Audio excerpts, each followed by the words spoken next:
शिंदेच्या शिवसेनेच्या जिल्हा प्रमुख आणि सावंतवाडीच्या अविकसित विकासाचे माजी नगराध्यक्ष असलेल्या संजू परब यांची 3 विधानं सांगतो. पहिलं विधान, आमची उमेदवार घरात बसणारी नसेल आणि तिला मालवणी बोलता येईल. दुसरं विधान, जिला मराठी कळत नाही अशा बाईला तुम्ही का निवडून देताय. आणि तिसरं विधान, राजेशाही संपली आता सगळे सारखे.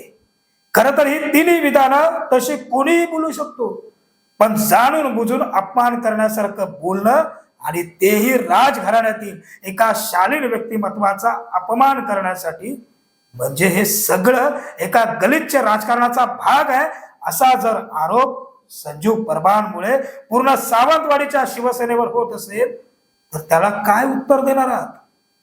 संजू परबांना कदाचित माहिती नसेल, कदाचित केसरकरांनाही ठाऊक नसेल, पण ते शिवसेनेत प्रवेश करण्या अगोदर बाळासाहेबांनी घडवलेली शिवसेना ही रणरागिणींची, प्रत्येक स्त्रीच्या सन्मानाची होती. आणि त्याही पुढे जाऊन शिवसेनेत शुद्ध बोलणे हा राजकारणाचा क्रायटेरिया नव्हता, तर शुद्ध समाजकारण करणाऱ्यांचा सन्मान होता. ही शिवसेनेची नीती होती. म्हणून त्या स्वर्गीय बाळासाहेबांच्या शिवसेनेचा आणि तुम्ही मिरवत असलेल्या धनुष्यबाणाच्या शिवसेनेचा आज सन्मान होतोय हे कधीही विसरू नका.